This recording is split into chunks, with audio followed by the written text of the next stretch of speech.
Chlormequat is linked to reduced fertility, altered fetal growth, and delayed puberty. And this is a chemical that the federal government allows to be used on oats and other grains that are imported into the United States.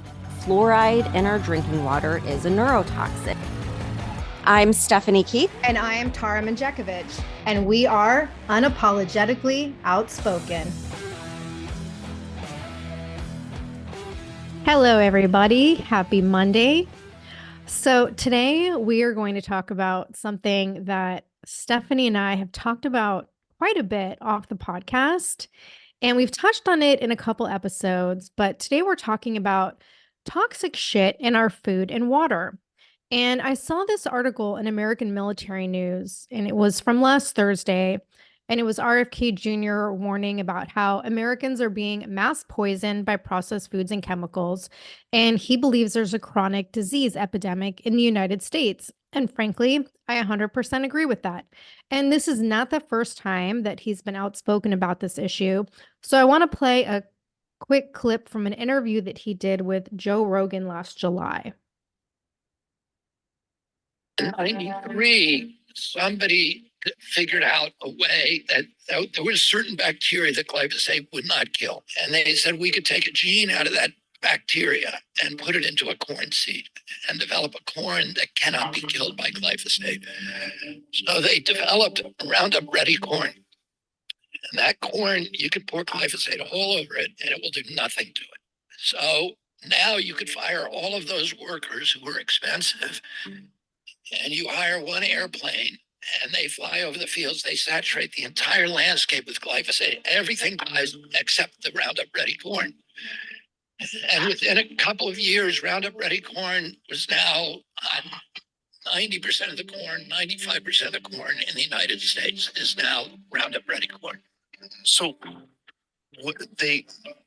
when they started doing this, there's a direct result? Like you can see the increase in celiac disease. You can see, is this like documented? No, that's not documented. But there's a whole range of diseases that are now, the different levels of science have linked to glyphosate exposure. When we sued Monsanto, the judge needs to make a threshold decision about whether there's sufficient science to show a jury, and that is a very high threshold. Of all of the diseases that are probably almost certainly caused by glyphosate, the only one to pass that threshold was the case that we brought for non-Hodgkin's lymphoma. So at that point, we had enough rat studies, enough human studies. We had about 10 of each. And we were able to go to the judge and say, we got enough science on this now to show that it's that non-Hodgkin's lymphoma is being caused by glyphosate. If you like this video. Okay, so you remember that whole Monsanto case, right, Stephanie? Yeah. Mm-hmm. Yeah, that was like a big deal. But that's not the only thing going on, right? Last week, there was an article in the New York Post, and it was highlighting a new study that was done by the Environmental Working Group. And this was in the Journal of Exposure Science and Environmental Epidemiology. And it said that 4 out of 5 Americans, which is 80% of Americans, are being exposed to a harmful pesticide called chlormequat. And chlormequat is linked to reduced fertility, altered fetal growth, and delayed puberty. And this is a chemical that the federal government allows to be used on oats and other grains that are imported into the United States. And the whole reason for it is that it alters plant growth and it keeps the plant from bending over, which makes it easier to harvest. And this chemical was found in 92% of oat-based foods, including Quaker Oats and Cheerios. So the study data goes back to 2017, and it was discovered that between 2017 to May of 2023, higher and higher levels of chlormequat were being observed. In 2017, they found the chemical in 69% of participants. And then between 2018 to 2022, that rose to 74%. But then in 2023, it spiked to 90%. And there's been limited study on human beings exposed to this chemical. But in animal studies, chlormequat has damaged reproductive systems and disrupted fetal growth. And it's changed the development of head and bones and altered key metabolic processes. And these studies weren't just done on Quaker Oats and Cheerios. The EWG tested 20 other oat-based food products, including 7 organic, 13 non-organic, and 9 wheat-based products. And all of them had high levels of this chemical, with the exception of 2 samples of bread and like 1 of the 7 organic samples. So clearly, this is an issue with both organic and non-organic foods. And on top of that, even with this knowledge, the Biden administration allowed the first ever use of this chemical, chlormequat, on barley, oat, triticale, and wheat grown in the United States as of April of last year. And that's probably why there was such a big spike in 2023. And so, Stephanie, I have several troubling stories that I want to bring up in this episode. But first, I have to ask you, like, do your kids eat Cheerios and Quaker Oats? Because I was literally eating Quaker Oats several times a week before we moved overseas. And it was like a staple of my breakfast diet. And God knows how much of this fucking chemical is in my system. Yeah. In fact, we have Cheerios in my pantry right now. I was actually just telling my husband, because I love cereal. Like that's my thing, my evening snack. I'd rather have cereal than like ice cream. But I'm like, now that it's like $9 for a box of cereal, I'm not buying it anymore. So it's actually, probably helping out my health, the fact that there's inflation right now. But yeah, we do have Cheerios.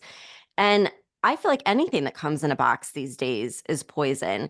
And you said how it can damage reproductive systems. And I'm just thinking, how many countries have we talked about over the time we've had this podcast where their fertility rates are like alarmingly low? And then you brought up the oats, and like what has been the super popular thing that all the young, trendy people are getting? Oat milk in your lattes, oat milk in your smoothies. And I am one of these people. Like I started drinking oat milk because it was advertised like it's healthy and it tastes great and everything. I am telling you, like, I gained so much weight, and finally I heard on some podcasts, they were like, stop drinking oat milk. It's so bad for you in like every way. And I cut that out, and I swear it's like helping me get back to my normal weight. Just that one thing. So I got to throw that in there too. And it's probably because it's loaded with these chemicals. But I want to switch gears just for a second on something I'm super passionate about, because it turns out that we've also been poisoned by our drinking water. And so in 2019, there was a study that showed that the fluoride in our drinking water is a neurotoxin and especially dangerous to children. And this study is published in PubMed on the NIH.gov website if anyone wants to go look at it. But it concludes that, quote, the recent epidemiological results support the notion that elevated fluoride intake during early development can result in IQ deficits that may be considerable. Like it's just crazy. And this study took information that was published all the way back in 2012 and came to this conclusion. So my question is, why didn't they do something back in 2012? Right. So I went and I looked up on the same website, the studies in 2012. And one talks about how adding fluoride to drinking water to prevent cavities was the original goal. Well, it turns out it doesn't even prevent cavities. And by drinking it, it actually causes systemic adverse effects impacting things like memory. So again, if they knew all of this back in 2012, and there were published studies confirming this in 2019, then why in 2024 do we still have fluoride in our drinking water? Well, it turns out that this report was part of a 6-year national toxicology program studying the neurotoxicity of fluoride. And it concluded in 2023. But guess what? The Biden administration blocked it from being released to the public, and they ended up being sued. And the only reason it's released now to the public is because they were sued for that information. So they were trying to hide it. And according to an article by Cision, quote, 52 of 55 studies found lower IQ with higher fluoride exposures, demonstrating remarkable consistency. Of the 19 studies rated higher quality, 18 found lowering of IQ. The meta-analysis could not detect any safe exposure, including at levels common from drinking artificially fluoridated water. Documents obtained through the Freedom of Information Act show government agencies that promote fluoridation, allied with dental interests, have tried to water down the report, end quote. So this is going to be really scary to hear, but Tara, do you want to know where the fluoride in our drinking water actually comes from? I don't know. Do I? No, but I'm going to tell you anyways. So there's actually an organization. You can go to fluoridealert.org. And they talk about this on there, but silicofluorides are not the same thing as the pharmaceutical grade fluoride products that you would find in like your toothpaste. They're actually unprocessed industrial byproducts of the phosphate fertilizer industry. So instead of the fertilizer industry paying to dispose of their toxic byproducts, they're selling it back to our government to be put into our drinking water. Like literally, they are literally poisoning us and have been lying about it for decades and now trying to hide the evidence and the studies that are coming out. And they've been saying, oh, well, it's good for your teeth when it's really destroying our brains. So where does this leave us? Well, the EPA is now being sued, and they're trying to, the group that's suing them is trying to remove fluoride from the drinking water. And I'm sure this is going to drag out, so who knows when that's going to happen, but I will say the evidence is abundant. So I don't know how they will be allowed to continue to poison us. But then again, Tara, do you really think anything's going to happen, or is this going to be just another instance where they just get away with it and nothing's done and there's no accountability? Well, this is the same EPA that approved the chlormequat, and God knows how many other chemicals are being sprayed on our food. So I'm sure they will get away with it. And it's like, you can't even drink bottled water now. Like, right? That's not safe either. I didn't make notes Yeah. on this, but a couple weeks ago, an article came out, multiple articles, and even CNN was covering it. And they were saying that there was a new study where researchers discovered that bottled water contains like 10 to 100 times more bits of plastic than previously estimated. And they're like nanoparticles of plastic. So you'd think you're being safer by drinking bottled water instead of tap water. So you're either ingesting plastic toxic chemicals or you're ingesting fluoride or metals or whatever else it happens to be, right? Yeah, it's And crazy. there's yet another ongoing EPA controversy around another chemical called paraquat. And this is a toxic herbicide that was deemed safe for use on American crops, even though scientific evidence has shown that it's linked to Parkinson's disease. There were dozens of peer review studies, hundreds of research papers, and there are currently ongoing lawsuits against the EPA because they've ignored all the evidence and they actually reapproved the chemical to be used. And this chemical is also linked to respiratory damage and kidney disease. And I was reading an article in The Guardian that said ingesting just a single teaspoon is considered deadly. But somehow it's perfectly acceptable to spray on grapes and almonds and soybeans on farmland all throughout the United States, even though the FDA requires farmers using it to wear fucking protective gear and be certified. But then we eat the food. Like, how is that safe? It's not. It's Yeah. not. And I mean, I think we know now, like literally anything they say is safe. I'm just gonna assume it's like deadly because they Yeah. lie about everything. Yeah. And the US News and World Report came out with an article last Monday talking about how pregnant women should avoid packaged pastries and takeout food. And I know we talked about chemicals in fast food packaging and wrappers last year in one of our episodes, and how chemicals like phthalates from plastic can shed from the food packaging onto the food. But there was a new study published in the Environment International Journal that has discovered that these phthalates consumed during pregnancy can harm the fetus. And apparently, there was already research done linking exposure to phthalates during pregnancy to a higher risk of preterm birth, low birth weight, autism, and ADHD. But now this new study shows that it can also cause inflammation and oxidative stress in the fetus. And this was not limited to fast food packaging. They studied ultra processed foods like packaged cake mixes, French fries, soft drinks, a whole bunch of other shit. So basically, anything with packaging.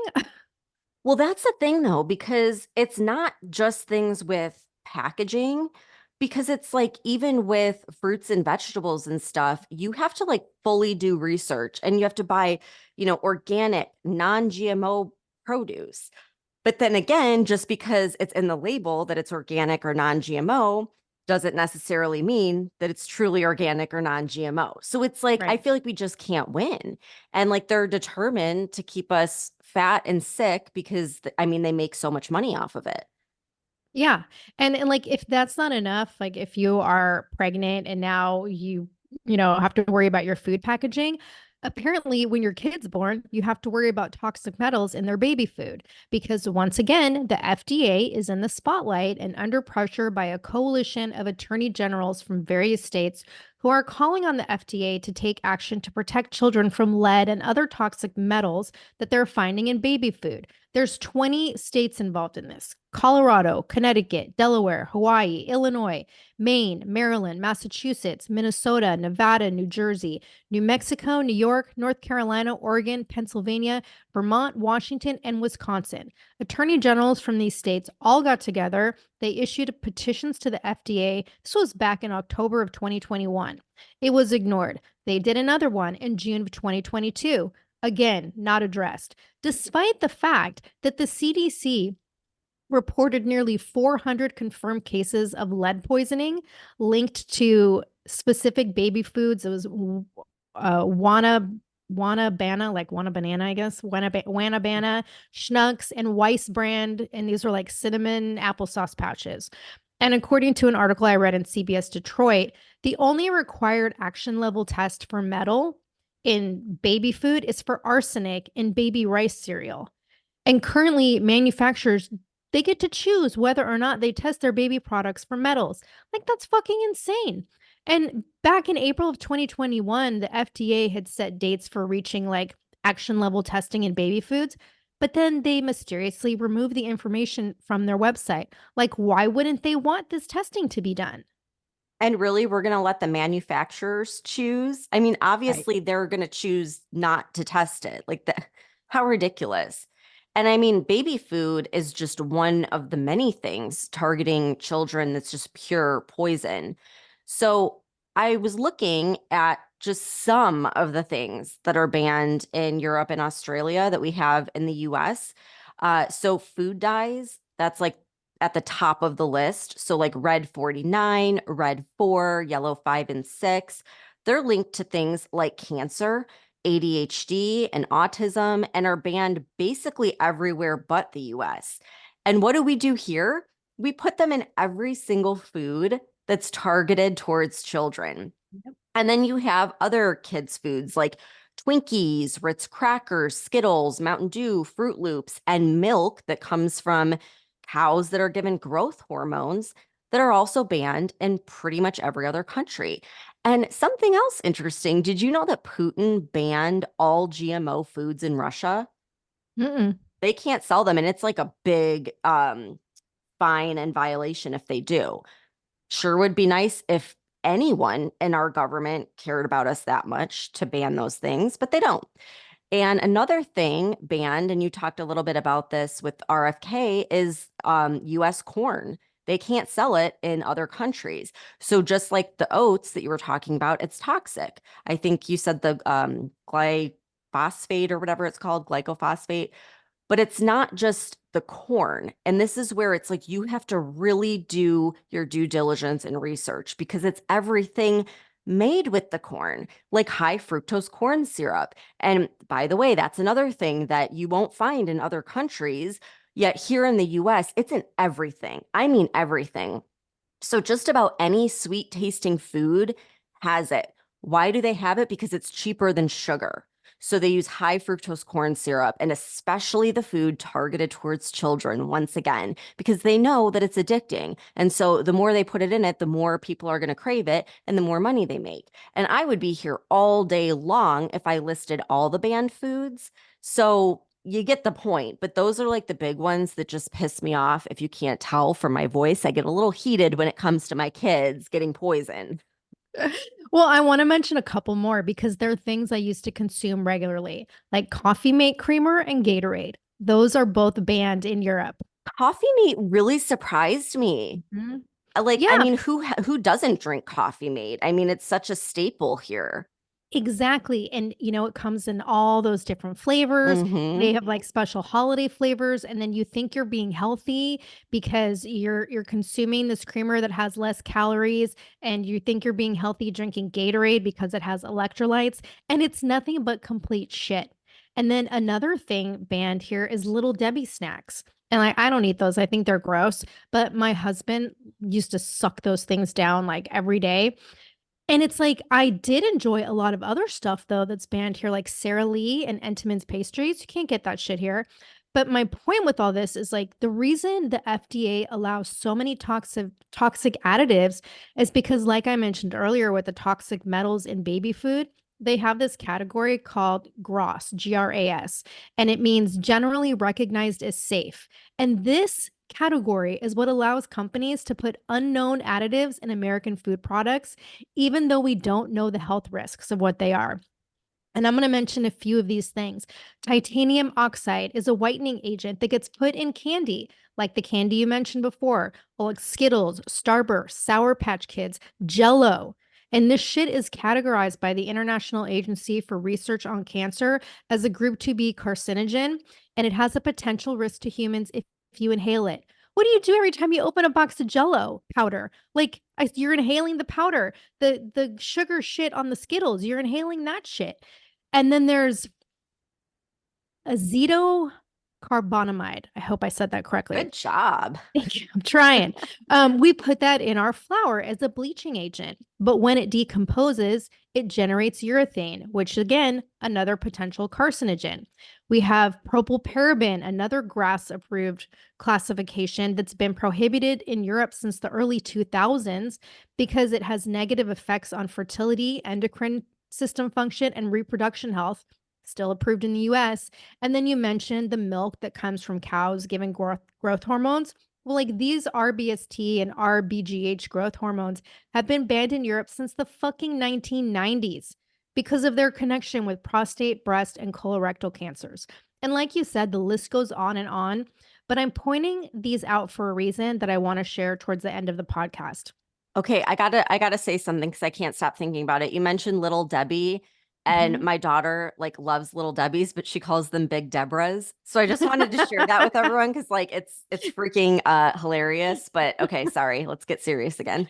No, it's good. But okay, let's talk about another disturbing story, right? So the Daily Caller reported on Saturday that a recently released federal grant listing shows that the USDA has been funding research into trash-fed crickets as an alternative protein source. And I am emphasizing the term trash-fed here, okay? So Ugh. specifically, this $130,000 grant will support research into using municipal landfill waste to feed crickets that will later be harvested for human consumption. And according to the article, the USDA awarded the grant to Mighty Cricket Inc., which is a private firm that sells cricket flour, cricket protein powder, and cricket oatmeal. And the agency believes that using landfill waste to feed crickets is going to help the firm procure cricket feed at a lower cost than what's available on the market, leading to savings that can be passed on to the consumer. Stephanie, I don't know about you, but I have zero fucking interest in consumer savings on cricket powder made from crickets that are fed on fucking landfill waste or anything else for that matter. How about you? No, I mean that's disgusting. Like, what is their obsession with feeding us bugs? Like, Right. it's just absurd, and they're so like parasitic. And I'm sorry, but like I am just so sick and tired of hearing about these idiotic things that our tax dollars are paying for. While Yep. most Americans are struggling, we're sending our money to the government and this is what they're using it for. Like, doesn't it just make your blood boil? It pisses me off. Oh, I know. It's absolutely fucking disturbing. But we cannot let a food related episode go by without talking about Bill Gates because I Satan. yes, as we know, he is one of the biggest players in the fuck with our natural food supply in his mission to get rid of farming and farm animals. So there was an article that came out in The Guardian on Saturday reporting that Bill Gates has recently announced he's investing in a company that's creating lab made animal fat. Why? Because he loves burgers, but plant based alternatives don't have the greasy, oily sizzle of animal fats. So he recently took to his website. You can go on there and read all this. And he like lamented about his love of burgers. And he said, quote, the secret ingredient is animal fat. It's what gives so many foods their richness, juiciness, meltability, unique mouthfeel, and overall flavor. Unfortunately, it's also a disaster for the climate, end quote. So Gates has invested in a company called Savor that has developed a way to make the same carbon and hydrogen chains that are found in actual animal fats in a process that creates supposedly real fat molecules that taste exactly like animal derived fats, but without releasing greenhouse gases into the air or using farmland and also saving water. And I guess they've managed to do this by taking carbon dioxide from the air and hydrogen from water and then heating them up together, oxidizing them to trigger the separation of fatty acids and then form fat.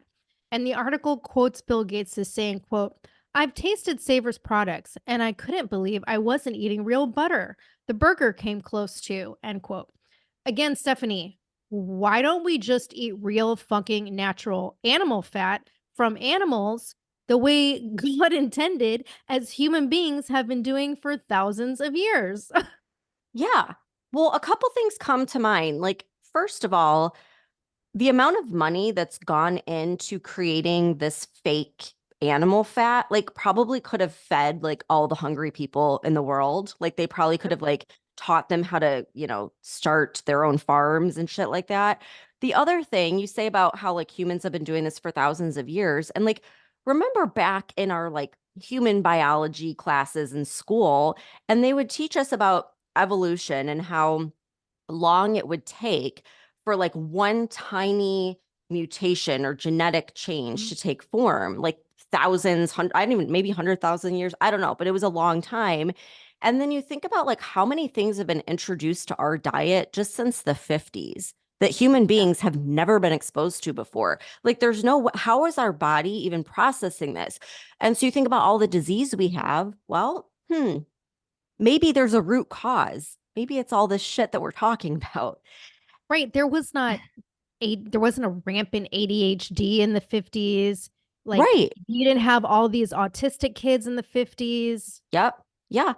And so speaking of the 50s, back then they did the same thing about like the animal fat, where all of a sudden fat was like dangerous and it's causing heart attacks and we have to remove the fat from everything. And so that's exactly what they did. But when they removed the fat from everything, it tasted like shit. So what do? They replaced it with things like seed oils and sugar and artificial flavors. And what was the result? An increase in heart disease, but also obesity and diabetes and every other thing you can possibly imagine. Like, we are sicker than ever. We spend more money than ever on healthcare. We have more resources than ever, but we're sicker. And it's like, has this caused our government to change their nutrition guidelines? No, no, not at all. In fact, who pays for those guidelines and studies? The food and beverage industry. And if we aren't all obese and sick, that would really hurt the billion-dollar healthcare and pharmaceutical industries. So I've completely given up on waiting for the government and corporations to do the right thing, because they're not. It's just not going to happen. And they could fix one thing and then they'll do 10 more things. So the bottom line is we can't trust it anymore. And that's why it's more important now than ever to educate yourself and use common sense, because they're definitely not going to tell us what's the best thing. And speaking of Bill Gates, he also invested in a company called Appeal. And this Appeal is this senseless thing. It's tasteless, it's odorless. You can't see it, but it's a coating that goes on fruits and vegetables, and it makes them last longer. So companies like Kroger and Costco are already using this so that way their produce section looks fresh and they can keep it out there longer. Well, the coating can't be scrubbed or washed off. And the company says it's safe to consume. But do you believe that for 1 second? Because I Nope. sure as hell don't. And here's the kicker. The label is organic. So just like I said earlier, you can't trust that. How can they say it's organic when it's literally coated in like a lab grown substance? Well, because one like ingredient of that is organic. So just because one ingredient of all the ingredients to make up that coating is organic, they can label it as organic produce. So that is, again, why you can't even trust the labels at this point. It's just absolute insanity. Yeah, it is. And this brings me to like the point that I wanted to make earlier, which is I have noticed a major difference between the food in Europe versus the food in America. And it's not just a ban on artificial dyes and colors in Europe. There is a ban on BHA and BHT preservatives. And like we talked about, there's a ton of foods that are banned here that you can get in the United States. And I'll be honest, at first I was really bothered by this. And like I was almost in a panic because I was used to using very specific MCT coffee creamer and almond butter and protein powder and all these products, all this shit that they don't sell here. And I was honestly like stressing out on the idea of not having my favorite foods. But I quickly found out, like, the food here is way better. Like, the produce that you were just talking about, it's different, it's fresh, it goes bad within a few days if you don't eat it. It can't sit on your counter for a week to 2 weeks, right? Same with packaged foods like cheese and yogurt and cottage cheese. Like, the expiration date is maximum 2 weeks, maximum, not like the 2 to 3 months expiration on a lot of the dairy products that I used to buy in the States. And I used to buy them specifically because I knew I could keep them. Oh, this Mhm. sour cream will last for 3 months. Awesome. Right? Yep. Not here. Not here. Why? Probably because it's not covered in preservative chemicals. And I've also noticed most products here are sold in paper packages instead of plastic, like spices, even stuff like baking soda. It all comes in little paper pouches, and even like bread mixes, everything is little paper pouches. And do they have packaged sliced bread? Yep, they do. But most people buy fresh bread every day instead. There are like little bakery shops and kiosks in every neighborhood. They sell fresh baked bread and pastries every morning. And it's like whatever they've made, that's it. And when it's gone, that's the end of it for the day. And they start again fresh the next morning. And these breads and pastries are fucking amazingly delicious, but they're not overly sweet. And it's like been such a strange experience for me. I love sweets. I mean, that's my biggest downfall, sweets and carbs. And there's so many amazing desserts here. And I order something and it looks like it's going to be decadent and heavy, but it's not. Like it's always light and refreshing and it's never super sweet. And people eat this shit like every single day. You walk down the street and you see little children, like 2 to 5 year old kids with a bread roll in their hand, and they're just like happily, walking with their mom eating bread as they walk down the street. But guess what? None of these people are fat. Like I hardly see any fat people here. And now, granted, people here smoke like chimneys. So I'm not going to say, oh, they're so much healthier than Americans. But I actually think that they're healthier than Americans. And Oh, like, probably. Can you get yeah, your candy corn there? Don't you have a no, thing with they're candy corn? yeah, there's no candy corn here. There's I not that I found anyway. There might be like a specialty store, but even I don't even see a lot of candy sold here to be honest. There's it's very like bread and pastry oriented. But like I said, people aren't fat here. And here's what was astonishing for me. I realized within a few weeks of being here that I felt good. Like, I never feel bloated or sick after I eat. Even when I have a big meal, I don't have that, like, oh my God, I need to unbutton my jeans feeling. And I have indulged in some pretty big meals here where I was expecting to feel that way afterwards, but it hasn't happened once. And I'm not a scientist, I'm not a food expert, but I am a certified nutrition specialist. I've done every fucking diet and food plan known to man because I was a fat kid who always had a weight problem. And I think I'm pretty well versed in nutrition, and I consider myself to be a fairly healthy eater. And yet I am eating stuff here, like these delicious breads and pastries. I'm having cappuccinos every day that are just straight cappuccinos that don't have, you know, uh, creamer Bunch of crap in flavors, them. yeah, added to them. And I literally feel better than I ever have. Like, is that crazy?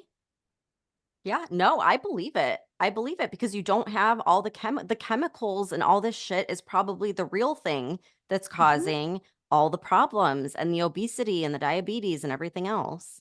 Yeah, and Stephanie, you know that I have been prone to these debilitating headaches for like the past 15 years. And I didn't even get them properly diagnosed until last year because nobody could tell me what they were. And people kept saying, oh, it's got to be, allergies or the weather. And I call bullshit on that because I had them in California. I had them when I lived in Washington. I had them in Texas. All those states have totally different weather. And to be honest, the weather where I'm living right now is like a mirror of Western Washington, and it's cold and overcast and rainy all the time. And I haven't had a single debilitating headache since leaving the United States 5 months ago. Is that a Wow. coincidence? No Right? way. Right, exactly. I mean, I used to get these headaches at least once a month, at most once every 2 months. They would last for weeks. They would be accompanied by all sorts of strange symptoms, earaches and tingling in my head, and it would hurt to touch my hair. And no, they were not migraines. And like I said, this has been going on for at least 15 years, but I haven't had a single episode in 5 months. And I know I'm going off on a tangent here, but these realizations have literally opened my eyes to stuff that I didn't pay attention to before. And it's just crazy that as Americans, we don't see how damaging the shit is that's in our food until you're taken out of that environment and somewhere else for a length of time where you notice the difference. And Yeah. that is what I'm noticing right now.